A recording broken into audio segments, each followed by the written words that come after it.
pag-usapan natin yung mga ngipin ng mga anak ninyo. Ha? Para alam ninyo kung kailan tutubo, kailan tatanggalin, kailan lilinisan, or kailan mawawala yung mga temporary nila, papalitan ng permanent. Kasi lalaki yung mga anak ninyo di ba? For life ba silang ganyan? Hindi naman, di ba? Kailan nagsasakitan, things like those. Ha? Guys, eto nag-google. Permanent teeth age of eruption. Nag-google. Andito ang mga taon kung kailan tutubo ang permanent teeth. So, ibig sabihin, pag tumubo to, kailangan yung kasunod nito, wala na. Wala na sila doon. Ha? Naintindihan? Sa buhay ng tao, 2 beses lang tayo magpapalit ng ipin.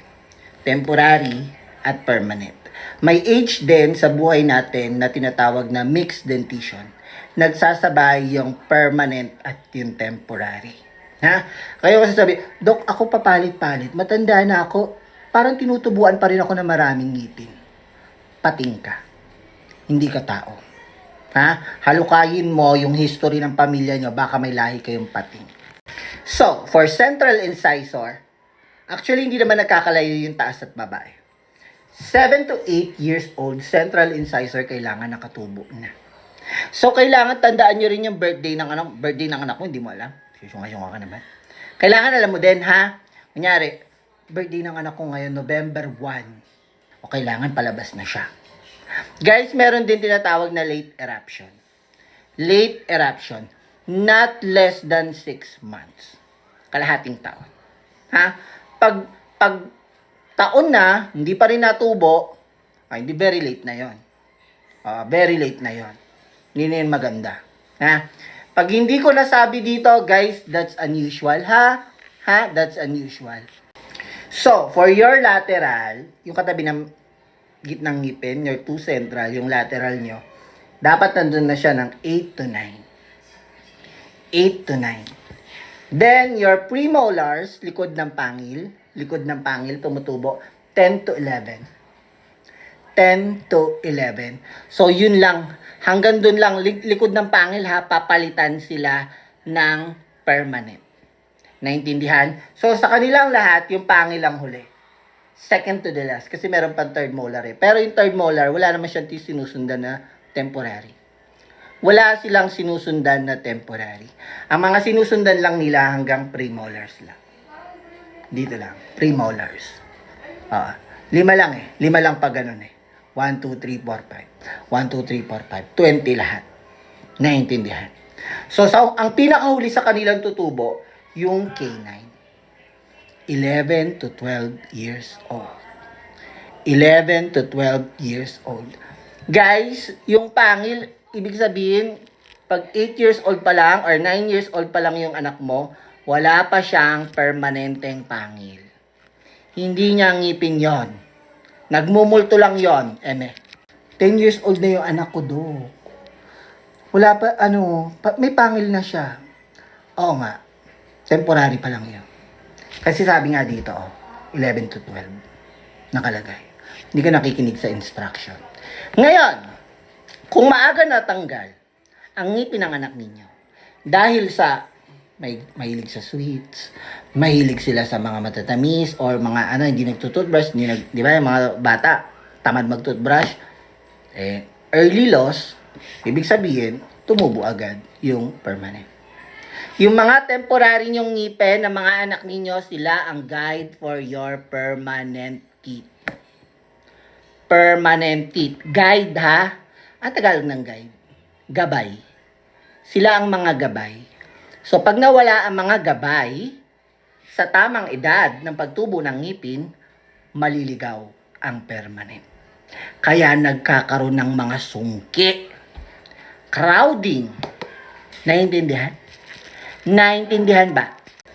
Guys, take note tayo dito. 6 to 7 years old. Permanent na. Anong ngipin yon? Your molars. Your first molars. Pati sa baba, ganun din. So, ibig sabihin, 6 years old pa lang yung anak mo may permanent na ha. Sagbagang. So, tutututbrushin mo yun, be. Ha? Kasi kailan pa tutubo yung mga set ng ngipin? Yung pangil, 10 pa lang. 10 na tutubo. So, mas mauuna pa yung first mong bagang. Kaya, karamihan ng mga pasyente, karamihan ng mga nasisira, is yung unang bagang. Tingnan mo. Check mo sa nanay mo. Check mo sa kuya mo. Ako na mag-check. Charot. Check mo yung sa mga atin ninyo. Mga wala silang bagang. Pero, Dok, meron eh. May pasta. Or, kung hindi nasira, Dok, walang sira, walang pasta, hindi nabunot. Congratulations. Magaling kang maglinis ng ngipin. Naintindihan? Naintindihan ba? May mga cases naman na kung saan meron tayong tinatawag na mixed dentition. Mix, ibig sabihin naghahalo. Ha? Yung temporary at yung permanent. Guys, kung trained yung mga mata, kung mapapansin mo, yung temporary, yung milk teeth, mas puti, yung temporary, dilaw. Ha? Sa mga gantong case, uuga na to. Kasi napudpud niya na yung ugat ng temporary. Kaya nauga na yan. Pwede niya na ang bunutin. Yung mga sinulid. Pwede. Kasi ganito lang ha, ganito lang. Hindi naman kayo allowed bumunot, no?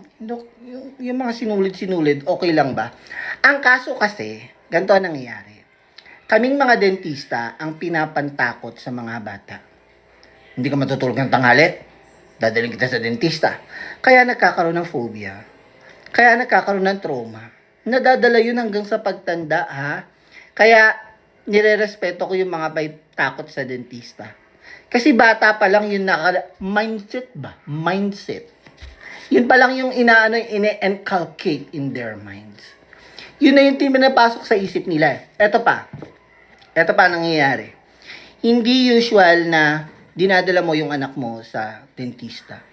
Hindi, kasi iniisip natin, temporary pa lang yan, hindi naman yan lilinisan. Kailangan dalhin. Lagi-lagi. Oo.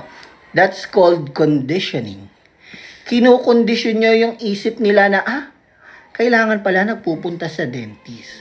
Parang sa school, di ba? Dali mo yung anak mo, first day, iyak yan. Pero araw-araw naman nandalin. Hindi na naiyak. Ayaw na nga magpahatid eh. Di ba? Ganon din sa dental. Ha? Kahit walang gagawin, linisan lang. Conditioning ba? Kinokondisyon ng isip ng mga anak ninyo na kailangan magpa-dental. Kasi ganito, bakit Dok? Kaya naman linisan. Ganito ang mangyayari, be. Ganito ang mangyayari. Ang mga ngipin ng mga bata, hindi katulad ng mga matatanda. Ganyan ang anatomy ng ngipin ng mga bata versus ngipin ng mga matatanda. Pedo, pedia, and adult. No? Ito pedo, ito bata, ito adult. Temporary, permanent. Anong napansin mo? Anong na-notice mo? Malaki ang pulp. Maliit ang pulp. Kaya ibig sabihin, pag malaki ang pulp, konti lang yung dentin at yung enamel, konting sira, konting kain ng candy, hindi nag-toothbrush, affected ang pulp. Madali silang manakit. Yun lang ang gusto kong sabihin. Sasakit agad. Nahigits niyo ba? Pag sumakit ang ngipin ng mga anak ninyo, puyat ka. Yes. Bira yan tabla ng mga gamot-gamot. May pinamik. Hindi mananakit yan. Iiyak yan. Ngayon, ganito. Dahil hindi mo dinala sa dentista, hindi mo kinondisyon, no? Dinala mong masakit. Ano ba? Dinala mong nananakit. Okay. Ang mangyayari, anong mangyayari? Kung masakit na nga, papatingnan mo pa sa dentista, takot na. Kahit ikaw pagagalaw mo, baka magtapang ka pa, sasapakin mo kung sinong gumalaw ng ngipin mo. Di ba? Lalo pa yung mga bata. Ang pain tolerance, one of the factor is age and gender.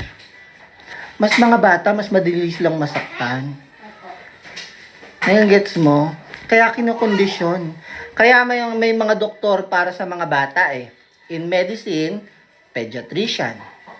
In dental, pedodontist.